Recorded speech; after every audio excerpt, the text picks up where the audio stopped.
Ping, ping, ping, ping, ping, ping, ping, ping.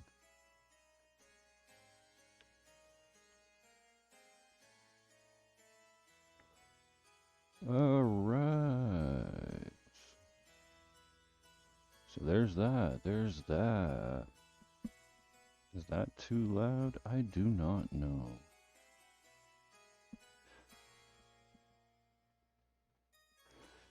Try to get this right quick. Baba booey, baba booey. Bingo.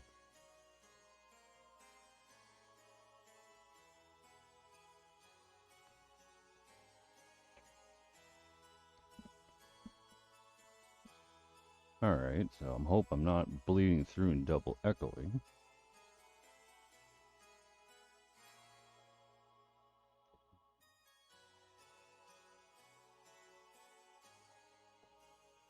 And also, I need to make sure that I have my chat list up so that I can see if anybody's talking to me.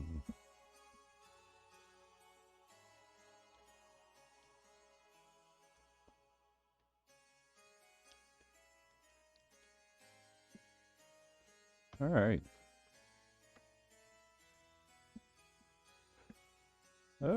Where to start? Hello, hello everybody. I'm your Canadian brother, gaming for you, even if you don't want me to. This is my new project that I've started. It's a means of therapy to myself. Basically, I'm live, living the moment, and doing a thing where I'm focusing. So anybody dealing with some hard times, you're not alone. Um, Secondly, anybody who likes this stuff and whatnot, and if you've been watching it and you go, hey, why is your stuff so shabby? Well, limited funds, and if anybody is interested to help, I do have a Patreon. I'm not pushing it all that much more than that. Um, yeah, and I do stream on Twitch as Andrew James 006. So that's Andrew James 006. Don't know if you heard that because I had a message from my microphone. Yeah, so I guess without further ado, and that stuff out of the way, the usual disclaimer: I have ADHD, and I'm not sure if I'm gonna keep on track as much as I want to. I don't do transitional material. Um, if something slips that I say, my bad. I am bilingual. I'm speaking in English just for universal wise. Uh, mais bonjour, je m'appelle ton frère canadien. Yeah. So, well, without further ado, I guess this would be episode 2. What you got there? What's on your shelf? It's my game showing series before I possibly start to. In the nutshell of it, I'm gonna be a dad, and I gotta try to dad up, I guess. And in doing so, it may mean to say goodbye to some old favorites.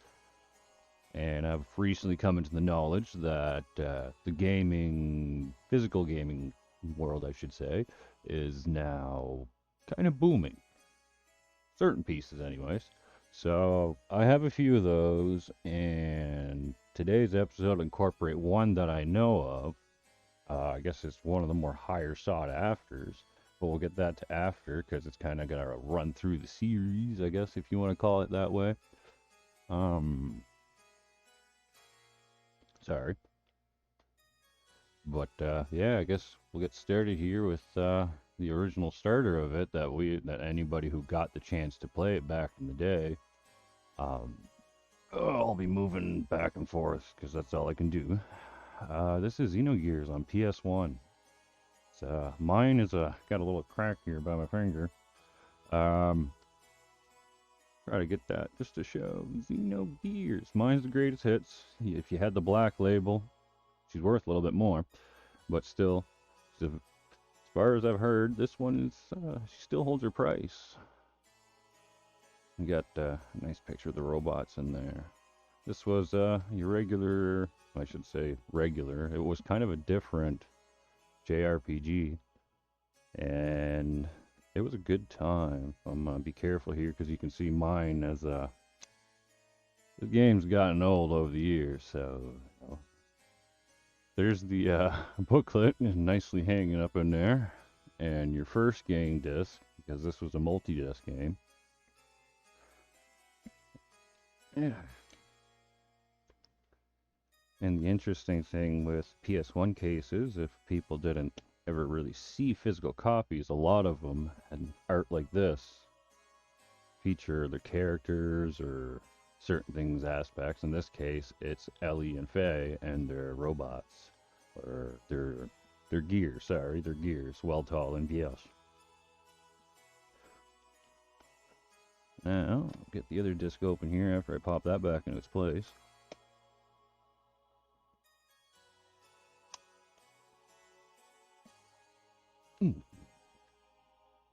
There. Pop. Wonder if I can get that noise for people. Little pop. Yeah, a little satisfying. Disc 2. And then we would have Seaton and Bart, if I can remember. I know there's a big shine there, trying to get that out of the way. And their gears. Disc 2. These showed up as black just to show anybody who might not have ever seen a PS1 game physically. Sony had them on CD-ROMs, I do believe.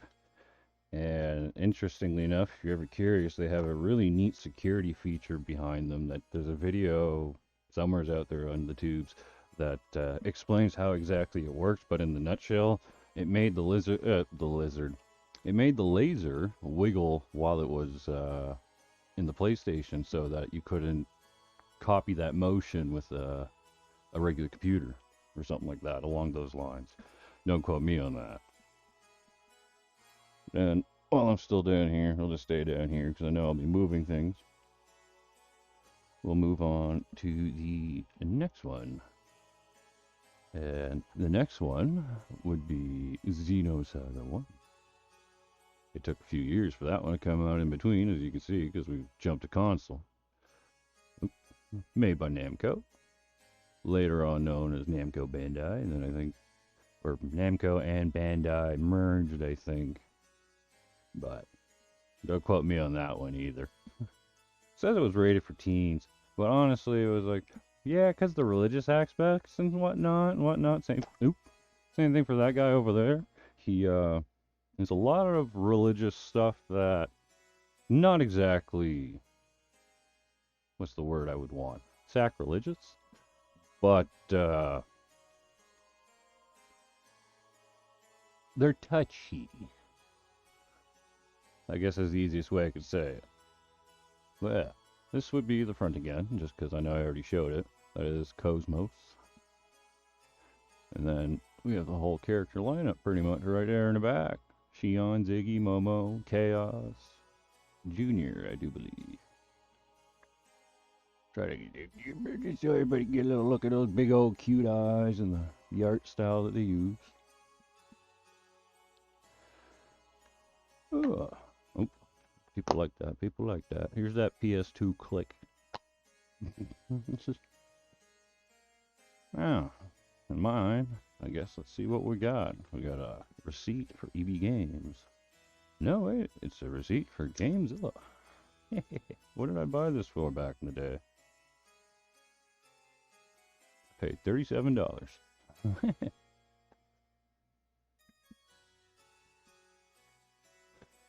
Scan with your manual.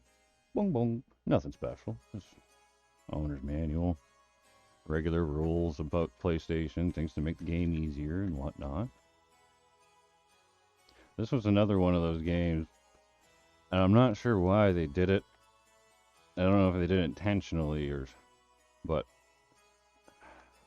I made the joke about it with my previous episode of Dot Hack. They announced their second game as soon as you bought the first game. That come with it too, coming in 2005. So it was one of those that was like, so right off the hop, you're telling us there's a second game, and we haven't even touched your first game. What's up with that? Yeah, I suppose. Get that back up in there. And the disc itself, Xenosaga, Xenosaga, of course, you can read it, has Shion and almost invisible, but back there is Cosmos.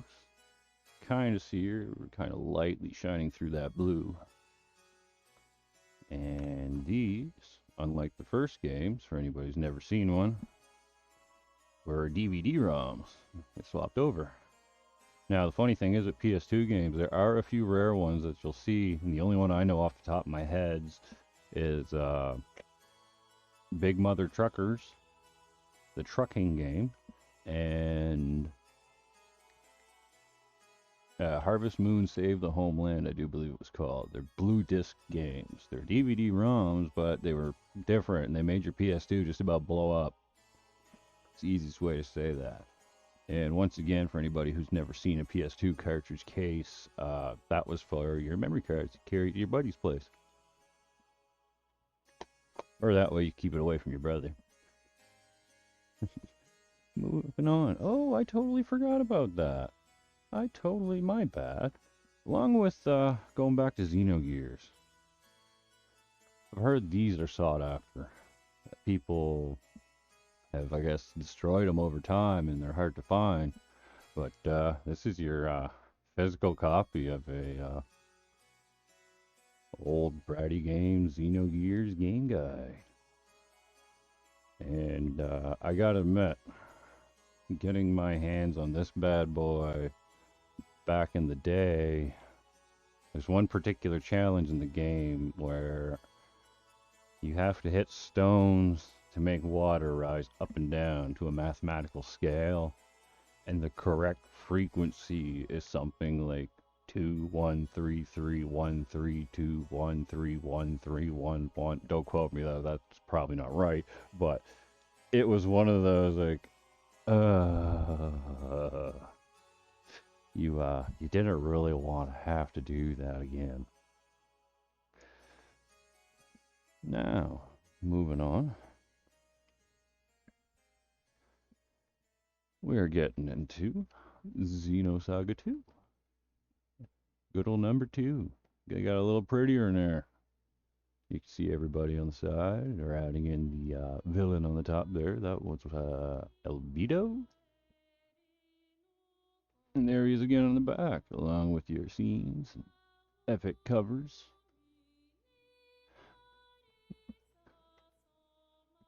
And just as a fun, because I did get this at a good time, I had mentioned in my last episode that a lot of Canadian games come as French versions.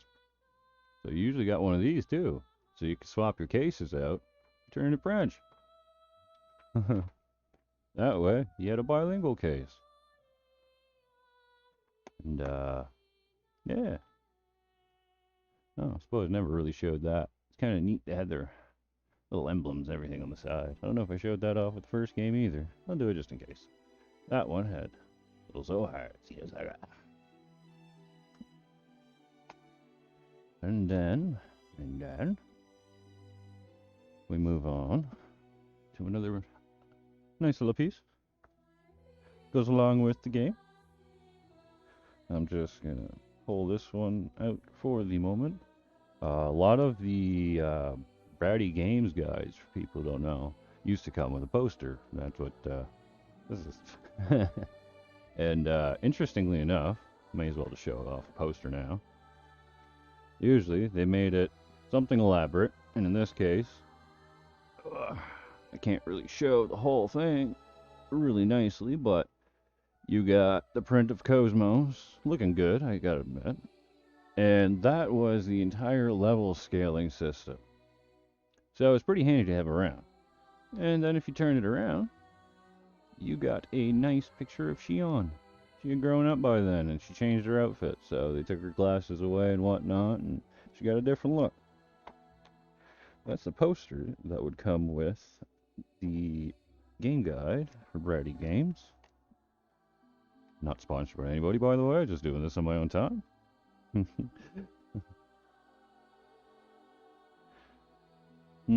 That's a nice picture. I gotta show that. And this was the guide for it. We got a nice front, matches the case. The back a little different. As you can see, Momo has grown up there too. They had her all changed up too. She actually ages sort of progressively through the series. I like that. And usual side view. You got your little logo saying blah blah blah blah Xenosaga. And interestingly enough, with these ones too, it took a while for me to figure it out. But here's Der Wille der Macht, and that was on the first game. And Xenosaga 2 turned to Jensen von Guttenbolt. And I'm not even sure if I'm saying those properly, by the way. But I do believe they were either German or Latin translated. And I googled it once upon a time. But I honestly don't remember what the titles meant. And then, yes, just to show you the nice things with these, as much as a poster, these were art books as well. They had quite the time and effort put into them. So yeah, you can see just in terms of details and no, that sucks, but yeah, usually you got your whole paragraph, yada yada, you gotta do this, and they try to throw in a nice print of, in this case, it was a prototype picture. But enough of that. And then we'll move on from Xenosaga 2 into what I am hearing is one of the hardest games to get their hands on right now. I'm not 100% sure if that's actually true. Just what I've been reading and looking. No. It is, I guess, the elusive Xenosaga 3. According to some folks that I've heard, this thing don't exist. Yeah, it does. I played it, and I loved it. And, I'll admit, you can tell the company was in a not the best spots when this one came out, so they were limited. And not only that, they kind of had to jumble the story, so it didn't, not even say jumble, they had to nutshell it. And I personally always felt that it ended too quickly, and there was some elements that they could have, but it was one of those, you gotta take what you can get and give, and just to see if I can get it a little closer to show. Everybody's aging up by this one and totally changing. Mind you, the other robot you're seeing there, because that's Cosmos. The other one is Telos. And Telos is going to be a little more visible after, because I actually have the guide for this bad boy too, and got a poster. These are centerfold. Hear that again. And once again, by surprise, this one was a 2-disc game. Ba-da, da-da, ba-da, da-da. And you knew when it was a 2-disc PS2 game, that's a pretty big game. Because if I recall, there was something like, I'm not even going to say digital sizes or anything, but in terms of size, one of these could hold, I think, one PS1 game, like the 4-disc ones, such as Final Fantasy VIII, whatnot. And then, in this case, you got the 2 books, because, once again, this is a French version, so I got an English and French manual. And then, as well, for reasons or another, I'm not really sure, I actually had a spare manual cover, and then your 2 spare game covers for the bilingual French side, or Canada. I'm all kinds of wonky here. so that you can know la montée de l'anneau et le chemin vers le fin. But yeah, that come along with it. And that one, I'm not going to lie, I stood in line for. That was one of those that I was waiting and waiting and waiting, and I got my hands on this that day. I'm not sure what entirely in terms of value or anything like that this is worth. But this was the pre-order art book for Xenosaga 3. And as you can see, a nice, better picture. Actually, I know it's going to seem funny, but it's textured. It's a nice textured layer and cover. And then, yeah, this was the art, straight up. Some of the nicer pieces. By the third game, they got pretty elaborate on how a lot of these gears and everything looked. So they really did give it their all. And I as much as they could, as far as I was concerned. I know some folks probably want to yell at it just as much as I want to, but at the same time, you gotta bite the bullet and be like, okay. And then that was one of the last pictures I've always enjoyed. See how I like to see that. Just the whole group. Everybody, just chilling. Hey guys. Yeah, that is the pre-order bonus for Xenosaga 3 back in the day. It's not exactly super, but yeah, it was worth it getting it. Alright. And then we move that there. This is actually what caught my eye on eBay the other day, and I could not believe my eyes when I seen basically the price tag attached to it. And this is the Brady Games guide, of course, for Also Spock Zarathustra. That one, if I recall, actually is Aspog Zarathustra. The actual, it's a god term or something, I'm not really sure.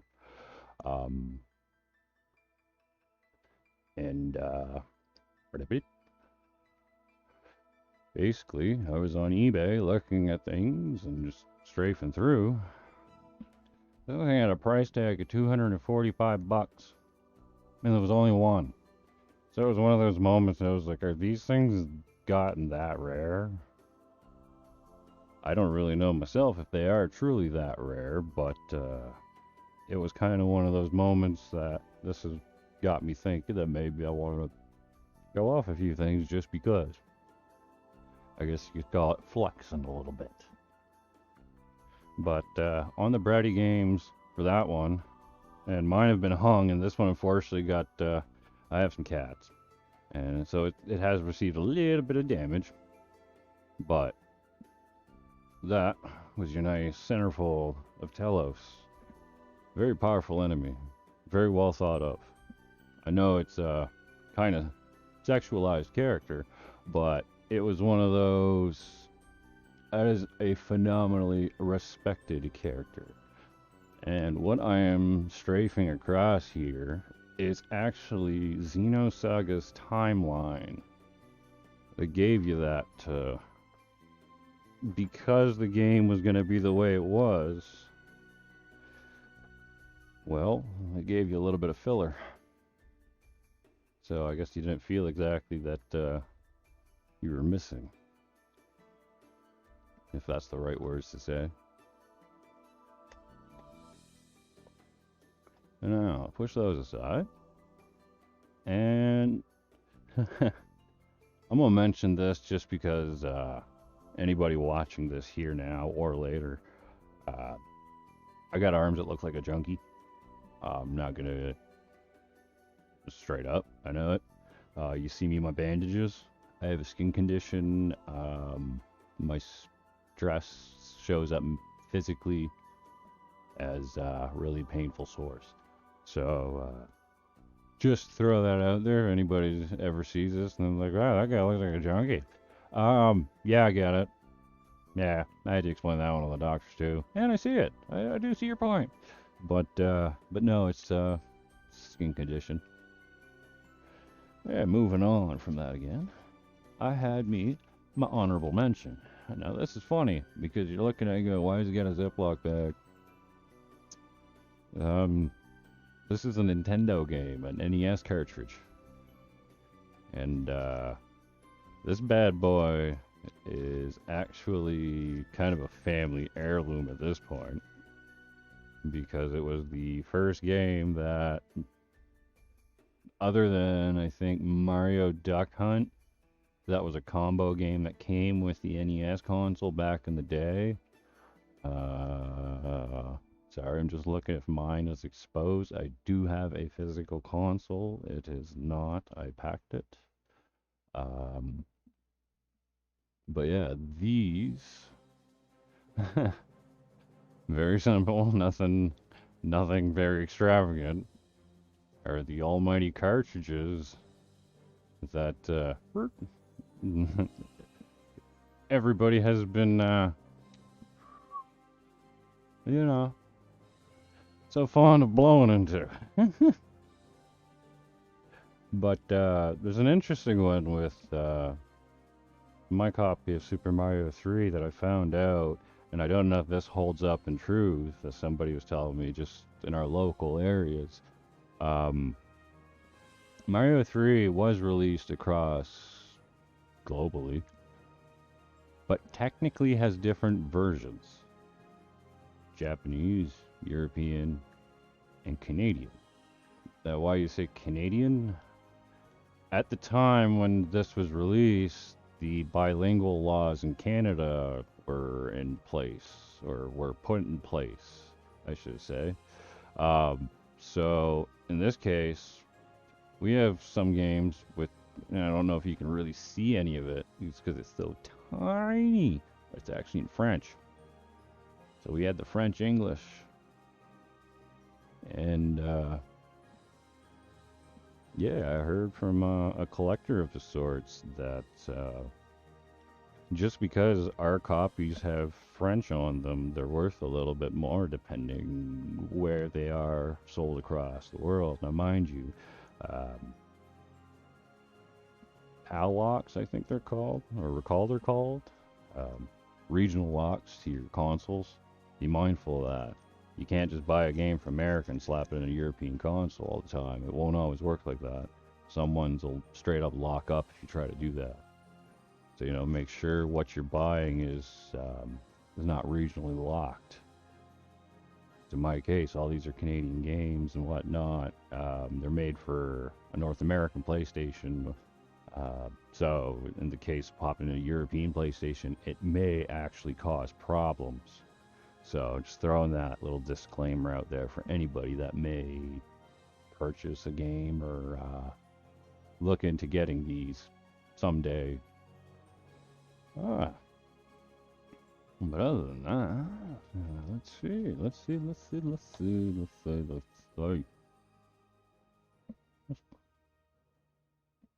That's about our pile for the moment. So, I do have another one planned up, and I am quite enjoying doing this, as silly as it is, because I've noticed a few people that have watched it too, and I don't know if you guys can truly hear it, or if this will get flagged or whatnot or anything. The background track, that is actually one of the original tunes to Xenogears. Figured it's about the least I could do to try to give you guys a little piece of what this game can hold. They were made by, all those games were made by very talented composers, producers, voice actors. They are cheesy in the first ones, of course. They're just getting used to it. By the end, their characters are so well developed, but they're so don't be totally turned off. But as an interesting bit, coming back to the old PS1 game, this is one of the few games that had some voiceovers in it. And when you got to the cutscenes in the game, it was hilarious because they were still the original Japanese anime, but with an English voiceover. So there's a few moments there that lip sync isn't quite right. Just just a little off. Just a touch. And so yeah, just figure just want to throw that out there and gosh, these games are great. Like straight up. Um I know some people probably like, those games are crap, whatever. Yeah, I sat down and put plenty enough hours in them and played them over and over again. Um, Xenosaga series, on top of just being their own games, Xenosaga 1 has a casino. You play poker, blackjack, all that stuff. I must have put 80 hours alone just in the casino. Um, there was a gimmick in the second game that I don't quite remember just because in my opinion, it is the more difficult of them, and so the mini games weren't a huge part on things. And yeah, and then in the third game, there's this mini game called Hackox, I think it was called or pronounced. And it was basically one of those Crystal Run games where you gotta get somebody across the ways to a goal. But my god, I must have put just the equal amount of time in the entire series playing that little game. I wanted to beat it, and I did. It was worth it. But yeah, otherwise than that, this is says it's stated and everything. It's just me gushing on games and showing off a little bit of the collection.